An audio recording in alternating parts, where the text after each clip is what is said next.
Hai, saya Emma Ramawati. Hari ini akan membahas tentang materi algoritma greedy. Materi ini dibawakan pada kuliah desain dan analisis algoritma di Fakultas Informatika Universitas Telkom. Pustaka yang digunakan untuk pembahasan algoritma greedy ini ada dua, yaitu buku teks dari Foundations of Algorithms karya Richard Neapolitan, dan yang kedua Introduction to the Design and Analysis of Algorithm karya Anani Levitin. Ada dua cakupan dalam pembahasan algoritma greedy ini. Yang pertama yaitu prinsip umum algoritma greedy. Nanti kita akan bahas apa saja skema umum yang harus diperhatikan dalam mengimplementasikan algoritma greedy ini. Kemudian yang kedua, beberapa contoh implementasi algoritma greedy, yaitu pada problem minimum spanning tree atau MST. Kemudian yang kedua pada shortest path. Dalam hal ini kita akan nanti mempelajari Dijkstra, kemudian penjadwalan atau scheduling, kemudian knapsack problem, baik 01 ataupun fractional knapsack, dan terakhir kita akan juga bahas implementasi algoritma greedy pada Huffman coding.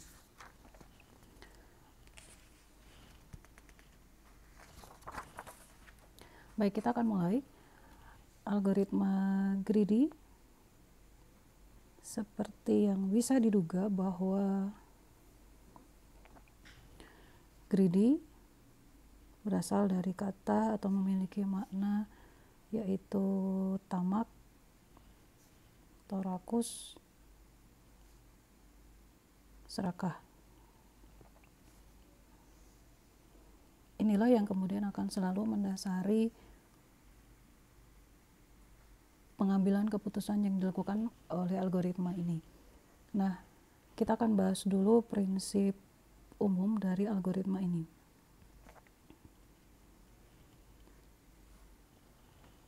Secara umum, greedy akan mengambil data yang paling baik berdasar kriteria tertentu. Jadi dari rangkaian data yang tersedia,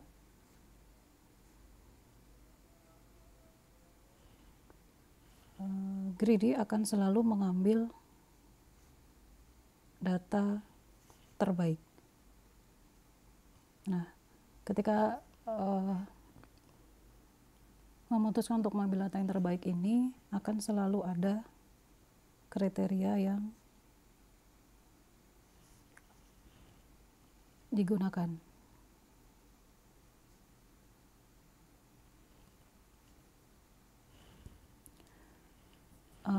Yang menarik adalah pada saat dia mengambil data terbaik berdasar kriteria yang sudah dia tentukan, data yang diambil tersebut tidak akan memperhatikan pilihan yang telah diambil sebelumnya atau pilihan yang akan diambil di masa depan. Jadi dia hanya memperhatikan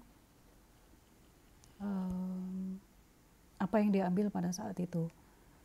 Nah, meskipun demikian, meskipun greedy ini memiliki konotasi yang negatif,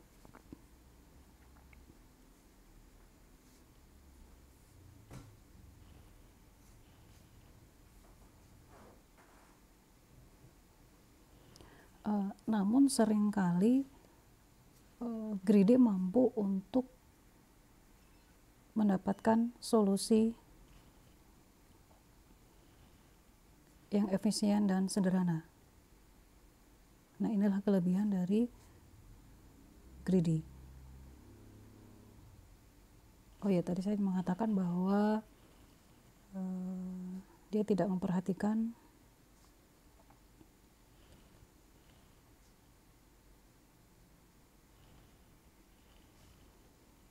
past choice atau pilihan sudah pernah diambil,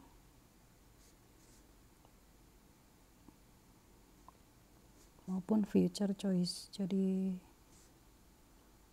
past dan future choice-nya tidak akan dia perhatikan, dia hanya memperhatikan kondisi saat ini. Nah ini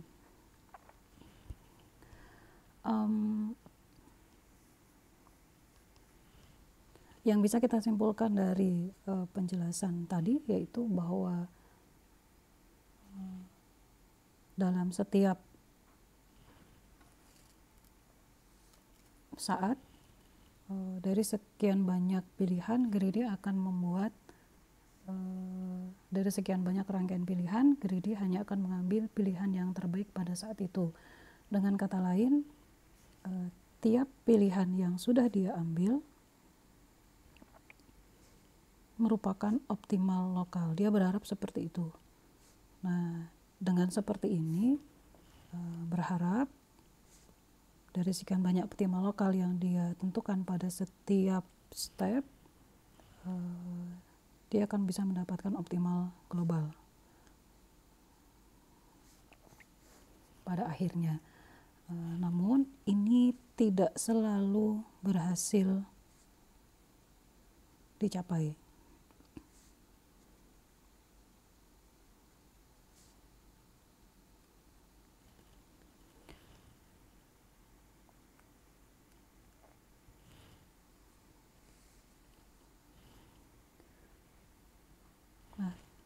Sekarang saya akan coba mulai masuk ke teknis. Seperti apa skema umum yang ada pada algoritma greedy ini? Kalau kita bicara teknis, maka kita akan mulai dari himpunan kosong,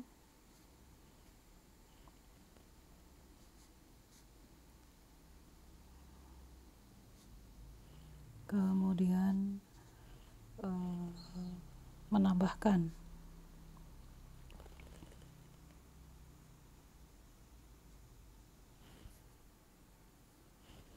data atau pilihan terbaik pada satu saat ke himpunan kosong tersebut.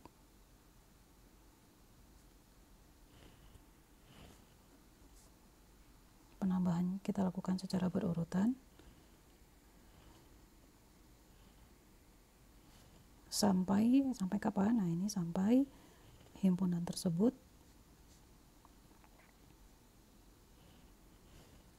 merepresentasikan solusi yang kita inginkan.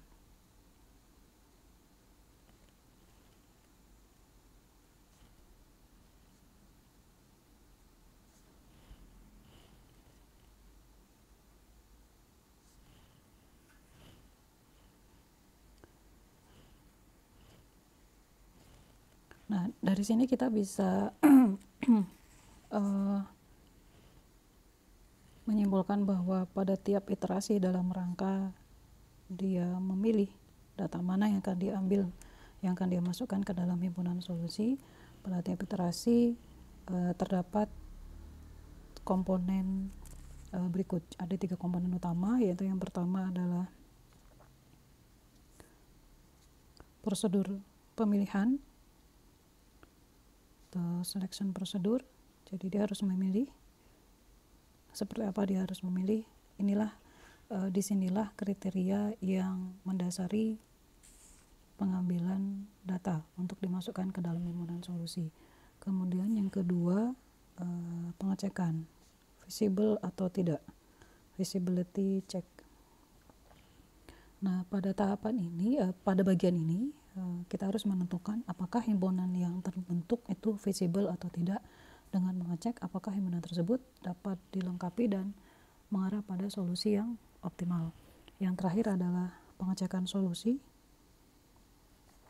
Nah, di sini kita melakukan pengecekan apakah himpunan barang terbentuk tersebut sudah merepresentasikan solusi atau belum. Nah, ketiga komponen ini harus direpresentasikan dalam mengimplementasikan algoritma greedy.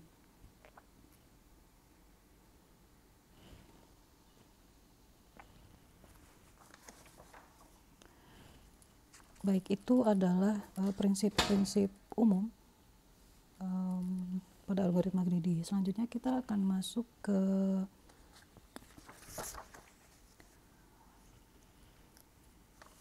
bagaimana mengimplementasikan algoritma greedy ini pada berbagai permasalahan klasik yang sering dibahas.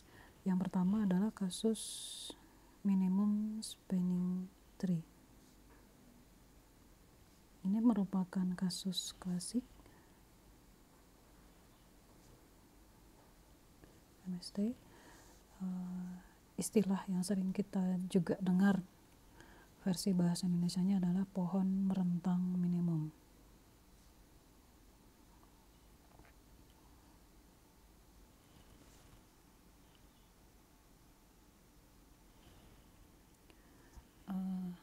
Apa sih yang dimaksud dengan minimum spanning tree, atau bagaimana kita bisa membuat analogi apakah problem yang sedang kita hadapi ini bisa dikategorikan ke dalam problem minimum spanning tree atau tidak.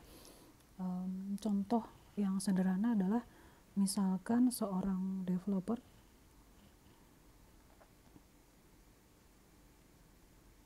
ingin membuat proyek yang dia menghubungkan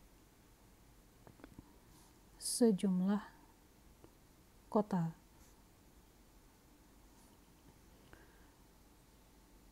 Jadi dia ingin membuat jalan yang menghubungkan sejumlah kota supaya setiap kota itu terhubung, namun dia ingin agar jumlah jalan yang dibuat, jumlah jalannya adalah minimal. Nah, ini adalah contoh aplikasi dari minimum spanning tree. Contoh lain, misalnya dalam bidang telekomunikasi.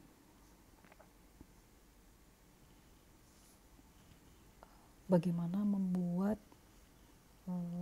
jalur telekomunikasi sedemikian sehingga panjang kabel yang dibutuhkan misalnya adalah minimal. Nah, ini contoh lain. Kita akan menggunakan konsep yang digunakan pada minimum spanning tree di sini. Contoh lain lagi, misal di perusahaan air minum, kita pengen supaya jumlah pipanya minimal misalnya. Jumlah pipa minimal.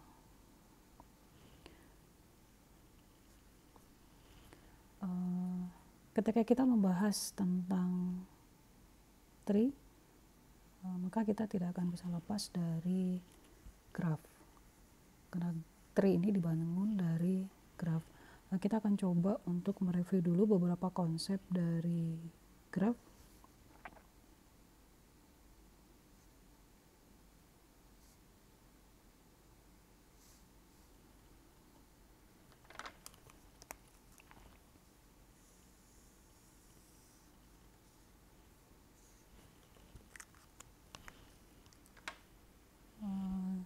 Saya memiliki di sini ada sebuah graph yang memiliki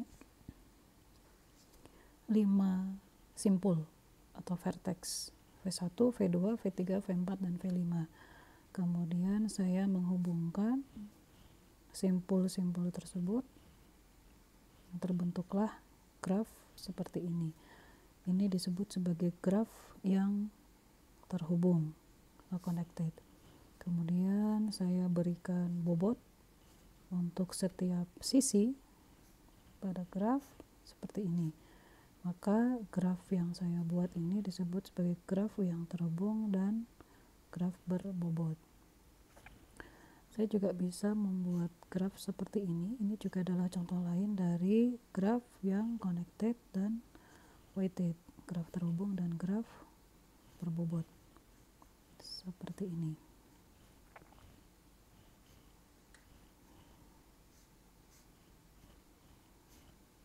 Nah, seperti apa yang disebut sebagai spanning tree itu? Saya punya sebuah contoh nanti sebentar. Jadi yang disebut sebagai connected itu artinya terdapat jalur yang menghubungkan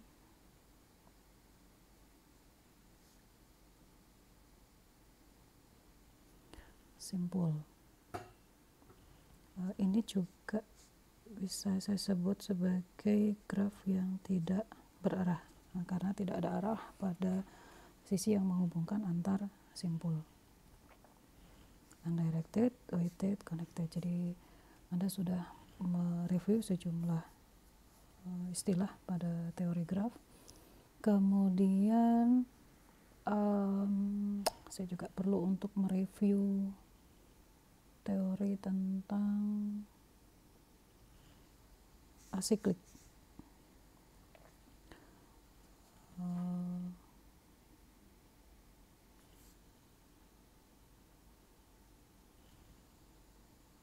Jika saya punya seperti ini, misalnya, nah dengan bobot misalnya 2, maka graf yang saya miliki ini adalah graf yang cyclic, karena ada path dari V2 ke V2 itu sendiri. Nah, lalu apa kaitannya dengan minimum spanning tree? Apa perbedaan antara tree dan graph? Nah, tree di sini yang disebut tree adalah dia harus graph yang asiklik, kemudian connected, dan undirected graph. Ini adalah tree.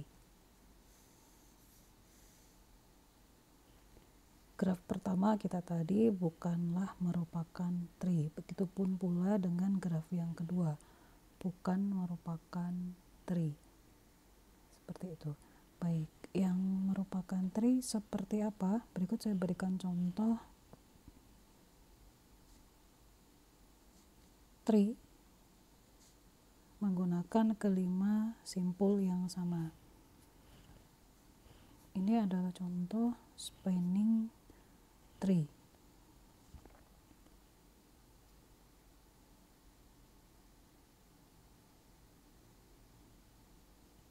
Bisa dilihat bahwa tidak ada siklus, kemudian setiap vertex atau simpul terhubung dengan vertex lain, kemudian juga tidak ada arah pada graf, sehingga dia disebut sebagai tree. Nah, disebut spanning, yang penting disebut spanning karena subgraf yang terbuat dari graf tadi mengandung semua simpul dan merupakan pohon. Jadi saya coba tuliskan di sini spanning tree untuk suatu graf G didefinisikan sebagai suatu subgraf yang terhubung dan mengandung semua simpul.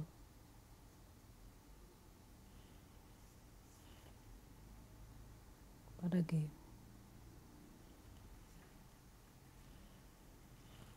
Dan merupakan pohon. Itu adalah definisi dari spanning tree.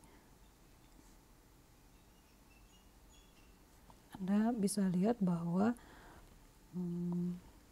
ini adalah graf saya, graf G. Ini graf G. Ini adalah subgraf G, di mana saya memiliki V1, V2, V3, V4, V5 sama dengan simpul yang ada pada graf G. Hanya bedanya telah saya hilangkan sisi-sisi sedemikian sehingga subgraf yang terbentuk merupakan pohon. Seperti itu. Ini disebut sebagai spanning tree. Lalu yang disebut sebagai minimum spanning tree itu apa?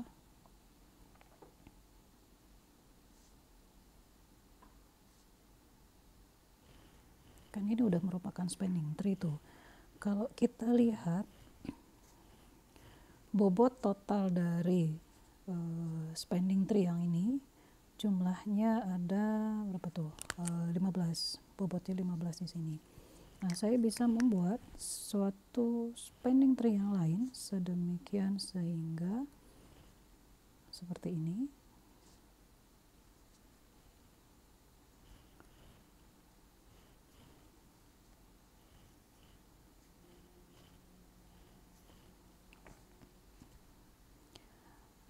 Spending tree yang baru saja saya buat ini bobotnya berapa tuh?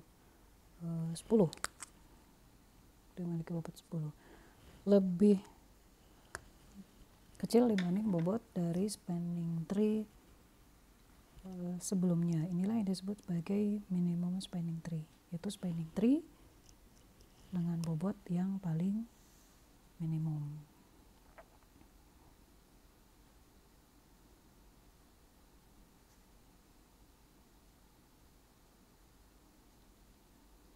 Bisa dibayangkan bagaimana menggunakan konsep ini untuk kasus yang sudah saya sampaikan tadi, yaitu bagaimana caranya menghubungkan sejumlah kota yang ada dengan jumlah jalan yang dibutuhkan adalah minimal. Jadi V1, V2, V3, V4, V5 bisa dianalogikan sebagai jalan, sebagai kota yang ingin dihubungkan, sedangkan sisi-sisi ini adalah jalan-jalan yang menghubungkan setiap kota tadi. Begitu juga untuk kasus telekomunikasi atau di perusahaan air minum, misal V1, V2, V3, V4 itu adalah tiang-tiang yang akan dibangun. Nah, simpul-simpul ini adalah jumlah kabel yang dihubungkan, yang diperlukan untuk menghubungkan antar tiang tersebut. Lalu bagaimana caranya untuk mendapatkan minimum spending tree ini? Pada dasarnya ada dua algoritma yang cukup terkenal yang disebut sebagai algoritma Prim dan algoritma Kruskal. Namun sebelum itu kita akan membuat definisi dulu. Kita tuliskan dulu definisi formal dari graf kita, supaya nanti berikutnya ketika saya menggunakan istilah-istilah tersebut tidak terjadi kebingungan. Baik, kita definisikan dulu graf.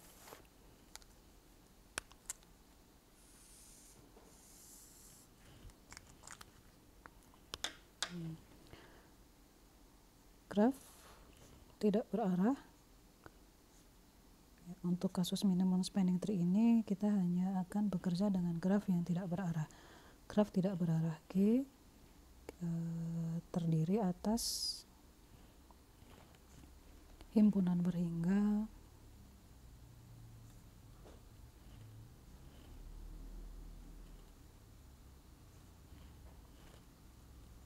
simpul atau vertex, simpul V, dan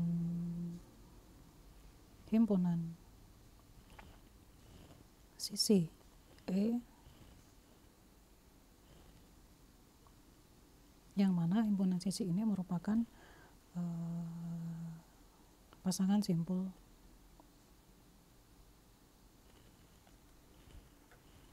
di V. Definisi formalnya adalah G, yaitu graf, merupakan himpunan atas V dan E.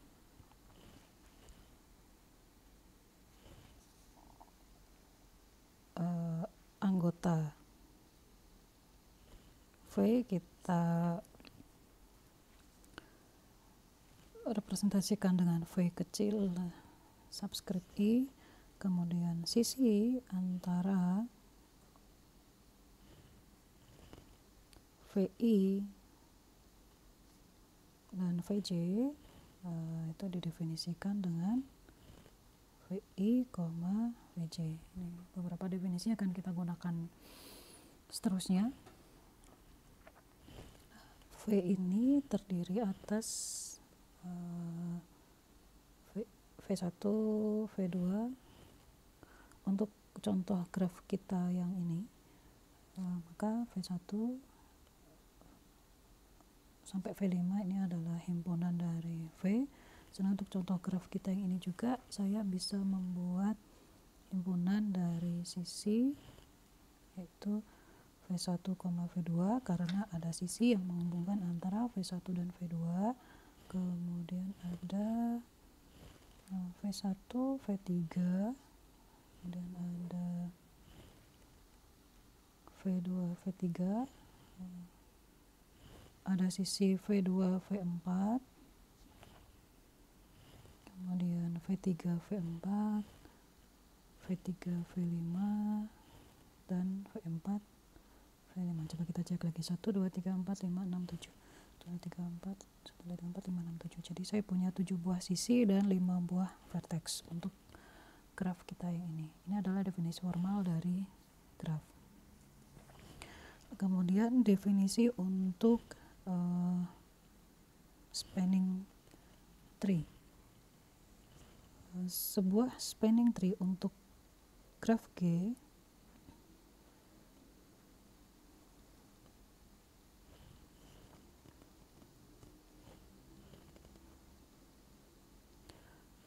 memiliki jumlah simpul yang sama, simpul V yang sama dengan G,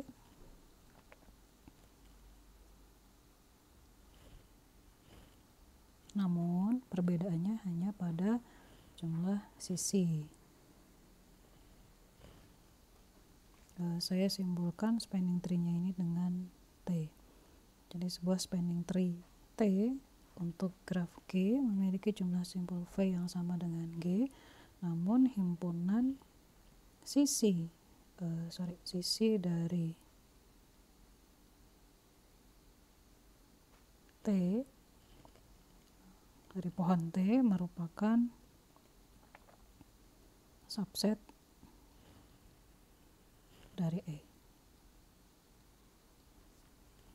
Jadi T sebagai spanning tree, jumlah sisinya tidak akan sebanyak dari jumlah sisi yang ada pada himpunan E. Contohnya di sini, kalau di E dia punya 7 sisi, maka pada spanning tree berdasarkan definisi ini maka himpunan sisi dari T spanning tree adalah subset dari E. Tidak akan lebih banyak atau kurang dari 7. Seperti itu. Sehingga kita bisa membuat definisi T sama dengan V, F.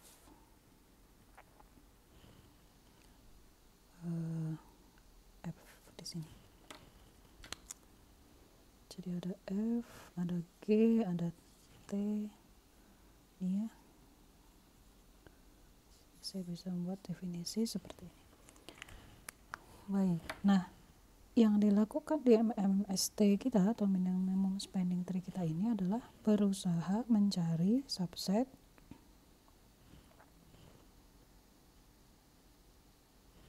F dari E. Inilah inti dari minimum spanning tree. Kita cari subset F dari E. F dari E. Baik, secara umum algoritma greedy untuk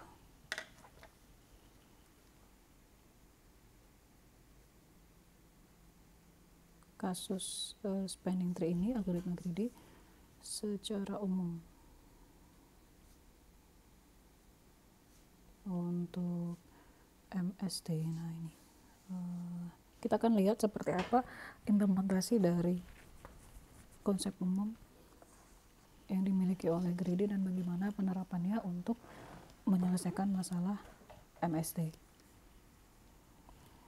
Saya tuliskan dulu.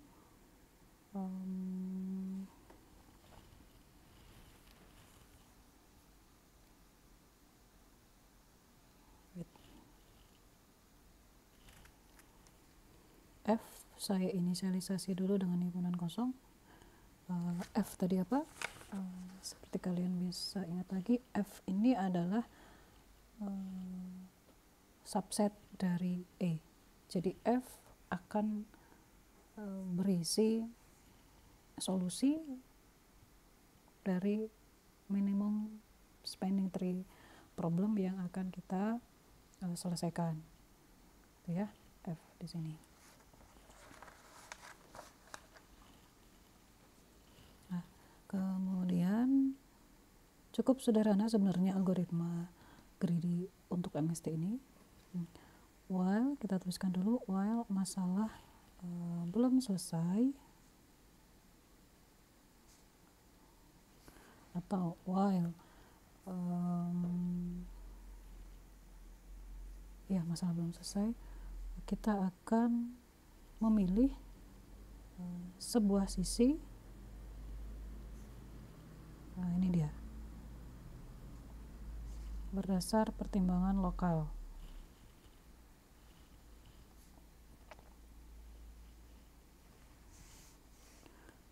Jika penambahan, nah kita harus menambahkan sisi itu kan ke F sebagai himpunan solusi. Jika menambah sisi ke F akan tidak membuat siklus,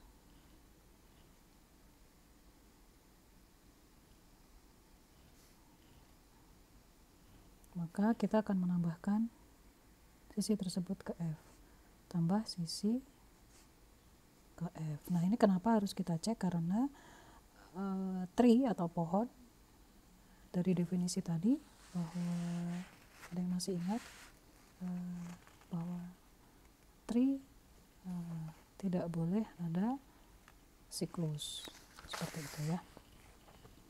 Tambah sisi ke F, kemudian jika kita harus ngecek lagi apakah T sama dengan V F adalah spanning tree.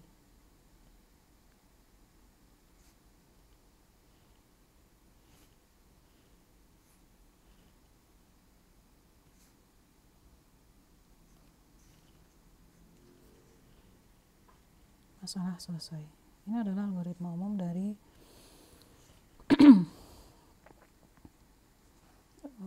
MST menggunakan pendekatan greedy. Yuk kita perhatikan bagaimana penerapan greedy pada algoritma MST ini. Bagian ini statement pertama bahwa F diinisialisasi dengan himpunan kosong, ini adalah bagian inisialisasi karena F nanti akan berisi himpunan solusi.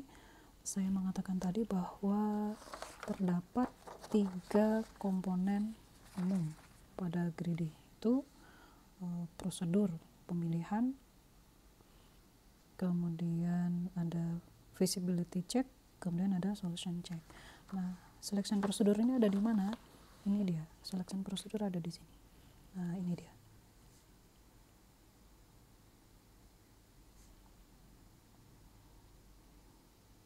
Di sini kita memilih satu calon solusi berdasar pertimbangan lokal. Kemudian di sini adalah feasibility check. Feasibility check di sini kita harus memastikan bahwa menambahkan solusi tadi, satu sisi tadi ke himpunan solusi itu tidak akan membuat siklus. Karena sekali terjadi siklus, maka pohon tidak akan terbentuk. Dan feasibility check ini sangat untuk memutuskan, untuk menentukan feasibility check-nya kita harus memahami kasus dari yang sedang kita hadapi. Misal bahwa definisi pohon maka tidak ada boleh ada siklus, ini itu yang harus kita pahami.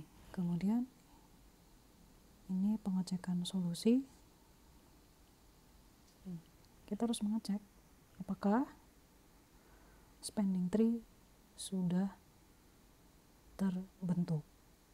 Nah, ini harus kita kembalikan ke definisi dari spanning tree yang sudah kita buat tadi, bahwa harus mengandung semua simpul pada graf dan merupakan pohon. Jadi, kalau misalnya pada F di sini sebelum semua simpul dimasukkan, maka kondisi ini tidak akan tercapai dan masalah belum selesai, maka looping akan berlanjut. Jadi ini adalah 3 prinsip umum yang dimiliki algoritma greedy dalam mengimplementasikannya ke dalam kasus MST, minimum spending tree.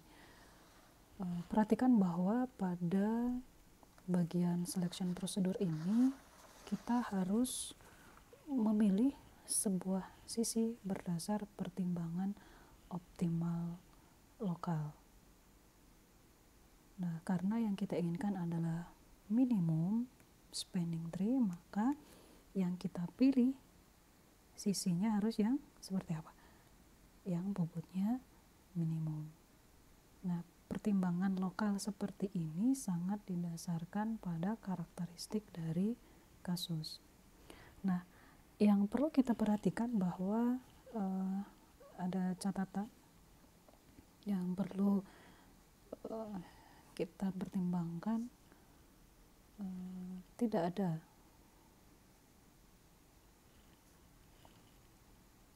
properti optimal lokal yang unik, yang unik untuk masalah tersebut. Ini yang kemudian menjadi dasar Prim dan Kruskal menghasilkan algoritma untuk menghasilkan MST yang sangat populer dan masih digunakan sampai dengan sekarang. Baik, kita akan mulai masuk ke bagaimana cara Prim dan Kruskal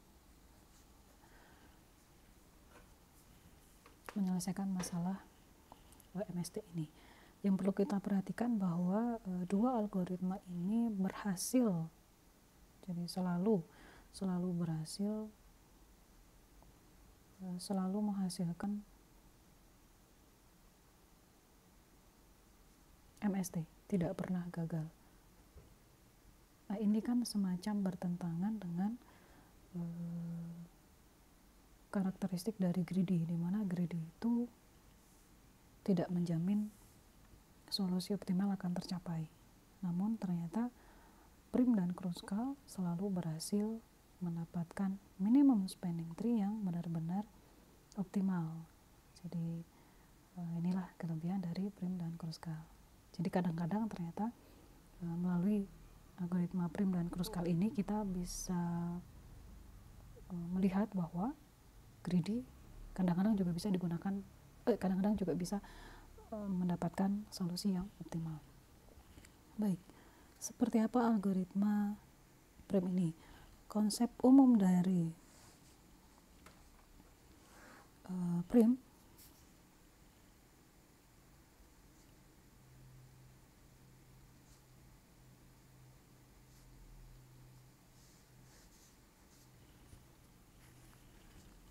yang pertama, kita berawal dari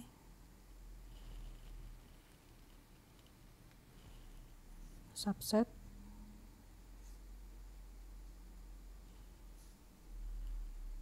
sisi kosong, inisialisasi ya berdasarkan algoritma ini. Kemudian kita juga punya subset simpul Y, berisi simpul apapun. Jadi kita bisa random. Bisa, kalau untuk kasus graf yang kita miliki tadi, misalnya di sini F adalah himpunan kosong sesuai dengan algoritma yang ada di sini. Kemudian Y ini bisa berisi simpul apapun, random, mulai dari V1 atau V2, V3 atau V4 atau V5, bebas. Seperti itu. Nah, kemudian misalkan Misal kita inisialisasi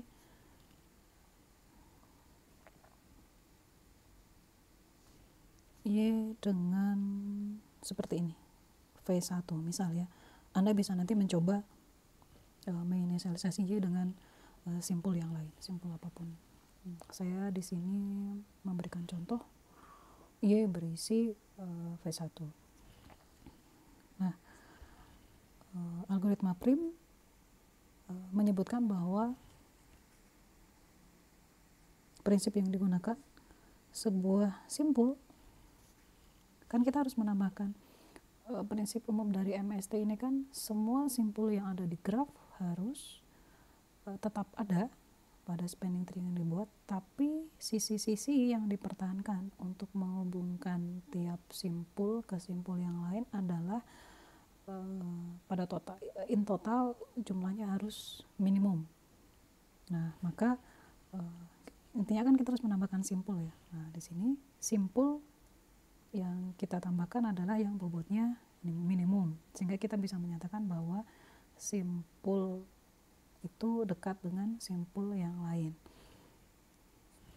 Nah, karena Y sudah kita inisialisasi dengan V1, maka pada saat kita ingin menambahkan simpul lain ke dalam Y, maka kita harus melakukan pengecekan apakah simpul tersebut merupakan simpul yang dekat dengan semua simpul yang ada di Y.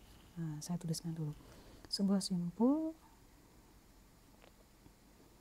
dianggap terdekat dengan terdekat ke Y berisi ini tadi adalah simpul itu simpul dalam jadi V minus Y yang terhubung ke sebuah simpul di Y dengan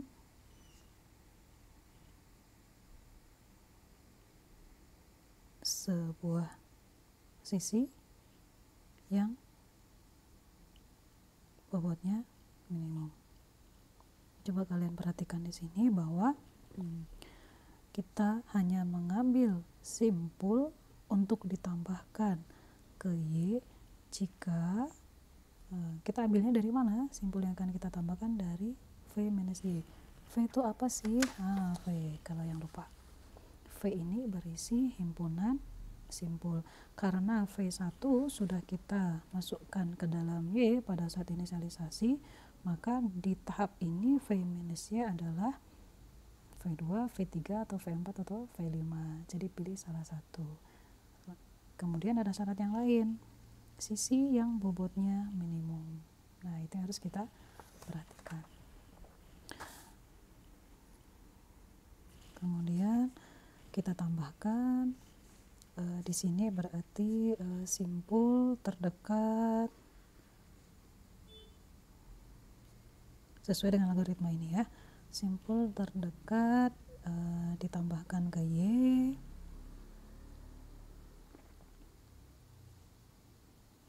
kemudian sisi dan sisi yang terkait, sisi yang menghubungkan, lalu kita tambahkan ke F.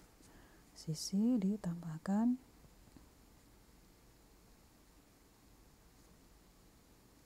ke F. Lihat, hanya ada tiga langkah umum pada algoritma prim ini. Kemudian yang terakhir, proses penambahan tersebut kita ulang sampai kapan? Sampai simpulnya habis. Proses penambahan simpul terdekat ini diulang sampai simpul habis. Itu maksudnya gimana? Sampai Y sama dengan V ya. Y pada akhir algoritma akan berisi semua simpul yang ada pada V. Seperti itu ya.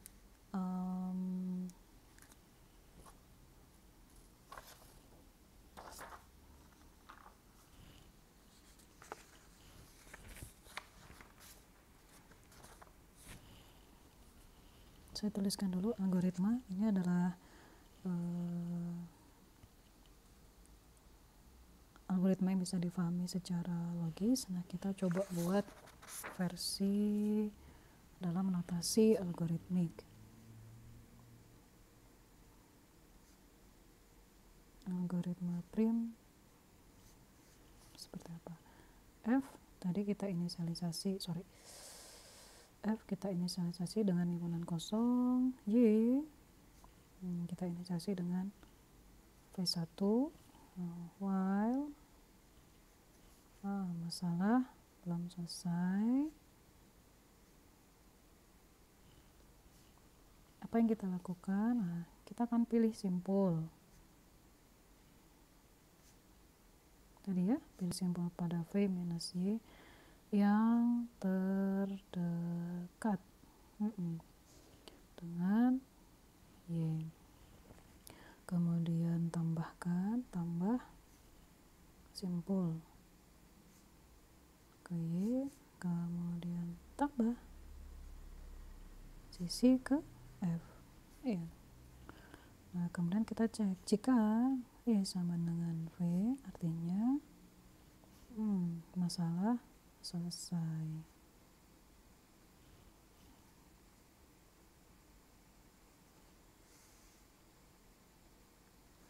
Nah, bisa kita lihat bahwa di sini kita lakukan inisialisasi ya, seperti biasa. Kemudian di sini ini adalah yang menarik, komponen pertama dan kedua dari greedy, yaitu ada selection procedure dan feasibility check. Kenapa ini disatukan? Kalian dapat melihat bahwa pada saat kita memilih, di sini kita sekaligus melakukan feasibility check. Ada kata terdekat di sini. Berarti kita sekaligus melakukan pengecekan apakah penambahan simpul tersebut visible atau tidak. Visible ini artinya terdekat atau enggak. Kalau kita kembalikan ke graf kita yang seperti ini, berarti dia minimum atau tidak bobotnya. Kenapa harus kita pilih yang minimum? Karena kita sedang berusaha membangun minimum spanning tree. Begitu. Kemudian di sini adalah solution check. Nah, ini di sini solution check. Nah, apa yang dapat kita perhatikan di sini bahwa 3 hal ini harus ada pada implementasi greedy untuk masalah yang diselesaikan. Baik, kita akan coba buat ini lebih menarik. Seperti apa ilustrasi greedy.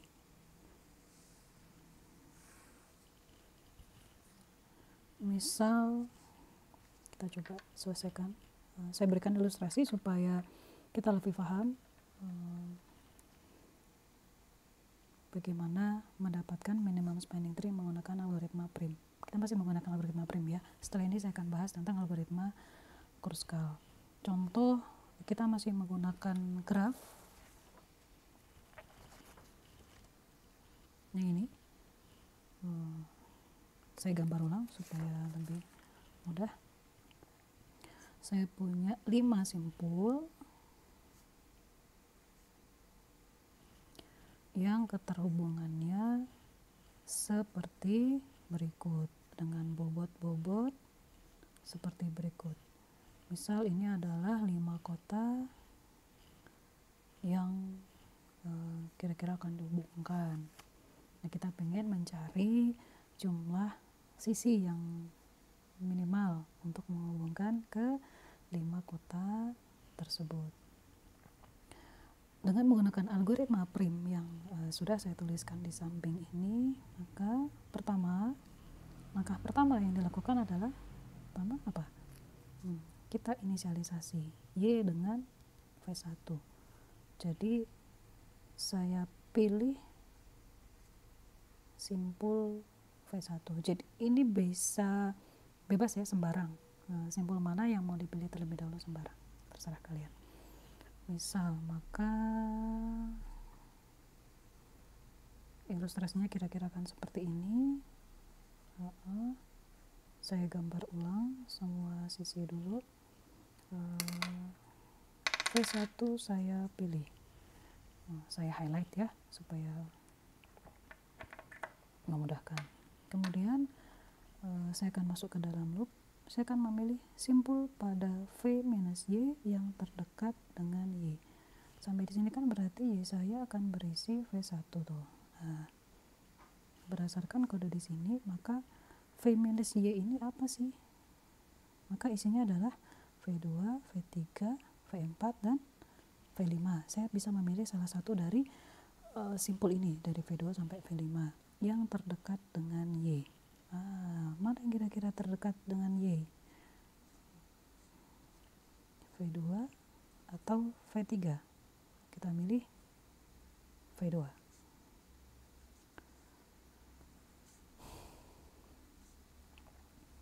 Karena bobotnya 1, begitu.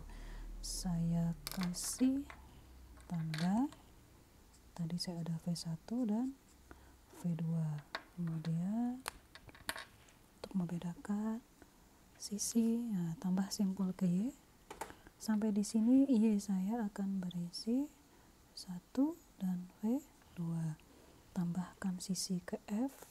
F saya akan berisi V1, V2, seperti ini. Itu ya, begitu cara menjalankan algoritmanya. Kemudian saya lanjutkan. Berikutnya, apakah Y sama dengan V? Belum ya.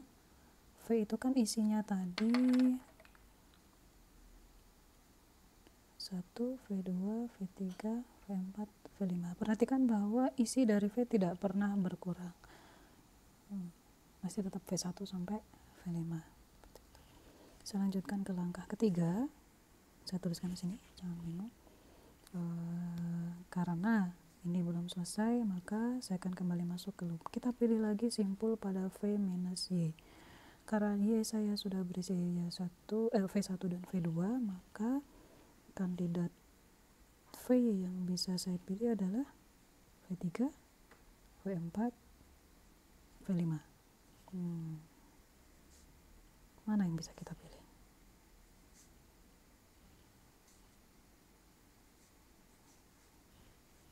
Saya gambarkan dulu.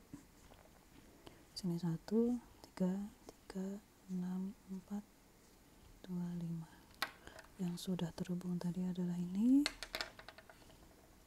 Di sini yang sudah terhubung, maka antara V3, V4, dan V5 mana yang bobotnya, simpul mana yang bobotnya dianggap paling dekat dengan isi Y. Kita tahu bahwa Y sudah berisi V1 dan V2. Nah, berarti simpul yang bisa kita pertimbangkan adalah simpul-simpul yang terkoneksi dengan V1 dan V2 dan bobotnya minimum. Dalam hal ini adalah V3 dan V4. V3 terlihat dia terhubung ke V1 dan V2 dengan bobot masing-masing 3, sedangkan V4 terhubung dengan V2 dengan bobot 6. Kira-kira kita pilih yang mana yang paling kecil? 3, 3, 6. Kita pilih yang kecil ya, 3 ya. Di sini kita pilih yang V3. Karena bobotnya paling kecil. Baik, kita akan tambahkan simpul ke Y. Di sini Y kita berisi V1, V2, V3. F kita berisi apa? Selain V1, V2, dia juga sudah berisi V1, V3. Kita lanjutkan ke berikutnya. Apakah Y sama dengan V? Enggak ya. V-nya seperti ini, sedangkan Y kita saat ini masih berisi V1, V2, dan V3. Kita lanjutkan ke berikutnya. Mana lagi simpul yang bisa kita pilih? Kita masuk lagi ke awal loop. Saya gambarkan dulu.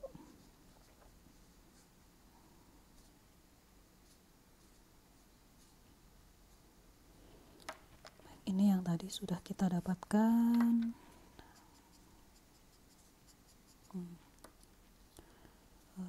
Sampai di sini kita punya V minus Y kita berisi V4 dan V5. V1, V2, V3 sudah, ini kan V minus Y. Nah, yang bisa kita pilih adalah mana? Apakah V4 atau V5? Di sini V4 terhubung dengan V2 dan V3 masing-masing dengan bobot 6 dan 4. V5 terhubung dengan V3 dengan bobot 2. Perhatikan bahwa kita memilih simpul yang terdekat dengan Y. Kita tahu Y di sini ada V1, V2, V3. Jadi kita akan mencari semua simpul lain yang kira-kira yang mereka terhubung dengan V1, V2, V3 dengan bobot yang paling kecil. Nah, di sini V4 dia terhubung dengan V2 dengan 6, V4 terhubung dengan V3 dengan bobot 4. Ada juga V5 terhubung dengan V3 dan bobot 2. Tidak ada simpul lain yang terhubung dengan V1. Jadi kita tidak bisa memperhitungkan V1 karena tidak ada simpul lain di luar V minus Y yang terhubung dengan V1. Jadi di sini kita akan memilih V5 ya. Kita pilih V5 karena bobotnya paling kecil, sehingga sampai di sini Y kita, kita tambahkan simpul ke Y kita akan berisi V1, V2, V3 dan V5 dengan F. Nah, di sini berisi V1, V2, apa tadi? V1, V3 dan V3, V5. Gitu ya. Apakah Y sama dengan V? Belum ya. Masih belum semua simpul. Baru ada 4 simpul dari 5 simpul yang ada pada himpunan solusi. Berarti kita masih harus ke step 5. Kita lihat V minus Y di sini sudah hanya berisi V5. Maka tidak ada pilihan lain selain simpul tersebut. V4 ya. Kita masukkan ke dalam himpunan solusi. Kita lihat di sini. Saya gambarkan dulu yang sudah kita dapatkan tadi. Kita bisa lihat satu-satunya V4. V4 pasti akan kita masukkan ke dalam Y. Tapi sisi mana yang akan kita tambahkan? Karena kita lihat V4 di sini dia terhubung ke 3 simpul yang ada pada Y, yaitu V2 dengan bobot 6, dengan V3 dengan bobot 4, dan V4 juga terhubung dengan V5 dengan bobot 5. Maka kira-kira kita akan pilih yang mana? Yang paling kecil, yaitu yang bobotnya adalah 4. Sehingga F akan berisi himpunan sisi seperti berikut. Kita tambahkan sisi V3, V4. Nanti kita akan hitung semua bobotnya sehingga bobot total V1, V2 adalah bobotnya 1, ditambah V1, V3 bobotnya 3, ditambah V3, V5 bobotnya 2, ditambah V3, V4 bobotnya 4. berapa tuh? 10. Jadi ini adalah MST yang kita dapatkan dengan bobot adalah 10. Ini adalah cara untuk mendapatkan MST dengan menggunakan algoritma prim. Perlu kita perhatikan di sini bahwa untuk keperluan implementasi dalam bahasa komputer, dalam bahasa pemrograman, prosedur langkah demi langkah yang kita sudah buat di sini dalam notasi algoritmik harus dideskripsikan lebih teknis. Jadi graf berbobot ini harus direpresentasikan biasanya dalam bentuk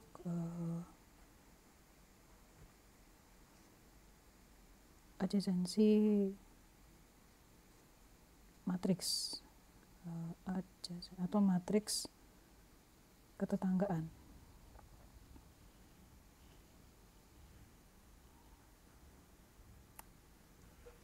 Yaitu W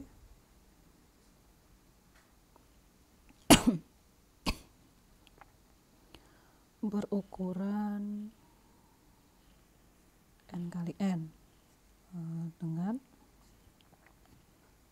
karena matriks ya, komponen matriksnya itu ada 3 pilihan.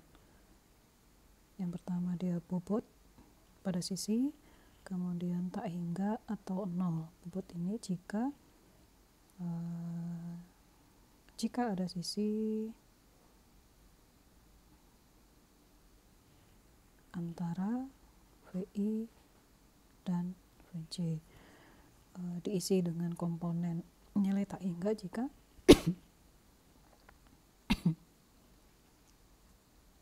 tidak ada sisi yang menghubungkan antara VI dan VJ. Terakhir, diisi dengan nilai 0 jika I sama dengan J.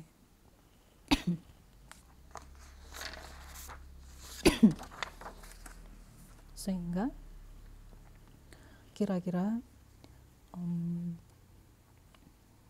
seperti inilah matriks ketetanggaan yang kita dapatkan.